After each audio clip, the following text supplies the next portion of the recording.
নমস্কার বন্ধুরা, আশা করি তোমরা সকলে খুব ভালো আছো। আমার চ্যানেলে তোমাদের সকলকে স্বাগত জানিয়ে আজকে মটর ডালের বড়ার একটা রেসিপি তোমাদের সঙ্গে শেয়ার করতে চলে এসেছি।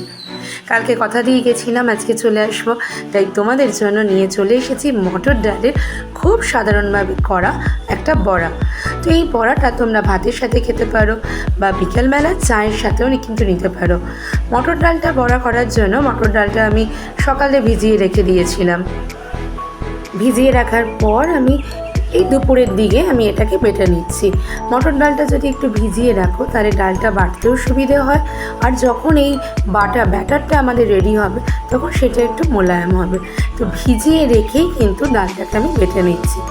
বেশি কিচ্ছু উপকরণ দেবো না, তার কারণ হটচট করে যদি আমাদের কিছু খেতে ইচ্ছে করে, একই সময় ভালো লাগে না ভাতের সাথে কিছু খেতে, তো এই টক ডালের সঙ্গে যদি এই মটর ডাল বাটা হয় তাহলে কিন্তু জাস্ট জমে যাবে। আর এখানে দেখো আমি বললাম যেহেতু ভিজিয়ে রেখেছিলাম বলে দেখো একদম মোলায়েম হয়ে গেছে। তো তোমরাও বন্ধুরা ডালটা ভিজিয়ে রেখে তারপরে বেটো। আর যদি সঙ্গে সঙ্গে খেতে ইচ্ছা করে তাহলে একটুখানি গরম জল দিয়ে ভিজিয়ে রেখে তারপরে বেটে নিও।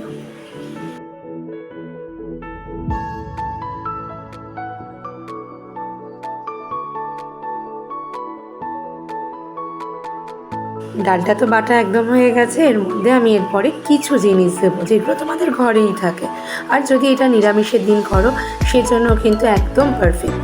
তো দেখো আমি ডালটা বাটা হয়ে গেছে, এরপরে এর মধ্যে আমি দিয়ে দিলাম কাঁচা লঙ্কা কুচিয়ে। তো আমার কাঁচা লঙ্কাগুলো একটু লাল হয়ে গিয়েছিলো, তো তোমরা সবুজ চাইলে সবুজও দিতে পারো। আমি লাল লাল কাঁচা লঙ্কা দিয়ে দিলাম, নুন দিয়ে দিলাম, আর দিয়ে দেবো অল্প একটুখানি চিনি। যে কোনো বড়ার মধ্যে তোমরা চিনি দিও, দেখো খেতে কিন্তু খুব সুন্দর হয়, একটু মচমচে হয়। মচমচে হয় তো তোমরা যদি খাবার সোডা দাও তাহলেও মচমচে হয়, কিন্তু চিনি দিলেও কিন্তু খুব মচমচে হয়। তো এরপর চিনি দেওয়ার পর দিয়ে দিলাম আমরা এখানে বেশ কিছুটা কালো জিরে, আর দিয়ে দেবো হলুদ গুঁড়ো। ব্যাস এইগুলো দিয়ে একটু ভালো করে নাড়িয়ে নেবো। ব্যাস না, এরপরে আরও দুটো জিনিস দেবো বন্ধুরা, দেবো হচ্ছে খাবার সোডা।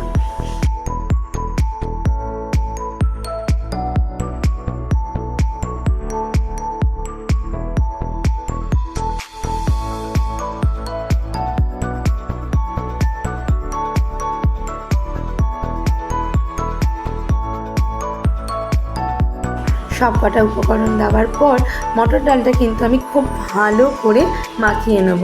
আমি যেহেতু এটা ভিডিও করছি তাই এটা চামচ দিয়ে করছি, তোমরা কিন্তু বন্ধুরা অবশ্যই বাড়িতে হাত দিয়ে ভালো করে ডালটাকে ফেটিয়ে নিও।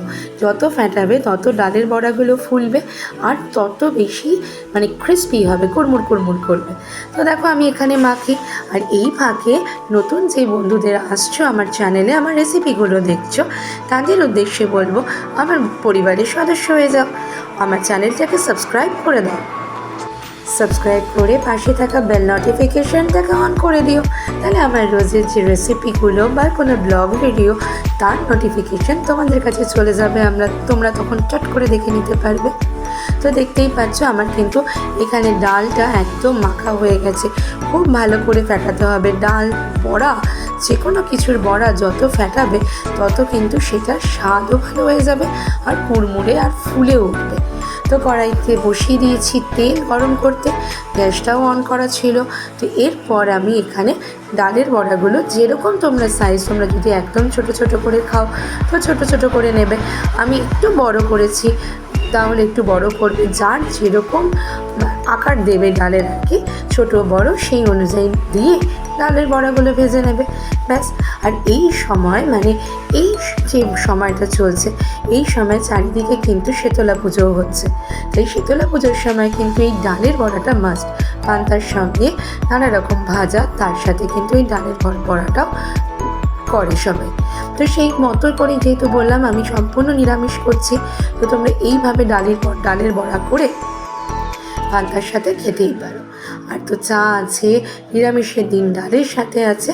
তো চলো বন্ধুরা, মটর ডালের বড়া তো আমি এইভাবেই করি, আমি জানি তোমরাও সবাই করতে পারো, কিন্তু আমি যেভাবে করি সেইভাবে তোমাদের দেখিয়ে দিলাম।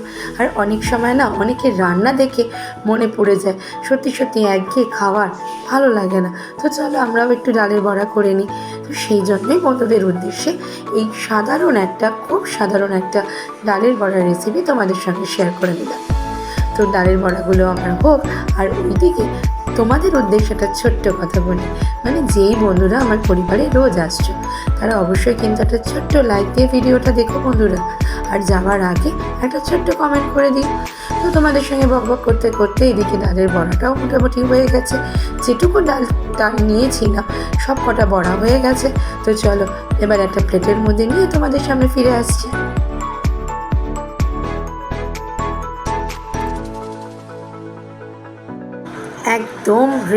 একদম রেডি টু সার্ভ ডালের বড়া।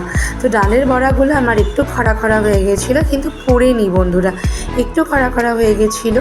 তো এই ডালের বড়া আবার বলছি, নিরামিষের দিন ডালের সাথে, বা এই সময় যখন শীতলা পুজোর চারিদিকে চলছে তখন পান্তার সময় বা বিকালবেলা চায়ের সাথে স্ন্যাক্স হিসাবে তোমরা নিতেই পারো। তো আজকের এই খুব সাধারণ রেসিপিটা তোমাদের কেমন লাগলো অবশ্যই কমেন্ট করে জানিও। আজকের মতন বিদায় নিচ্ছি, আবার দেখা হবে কাল। সকলে খুব ভালো থেকো।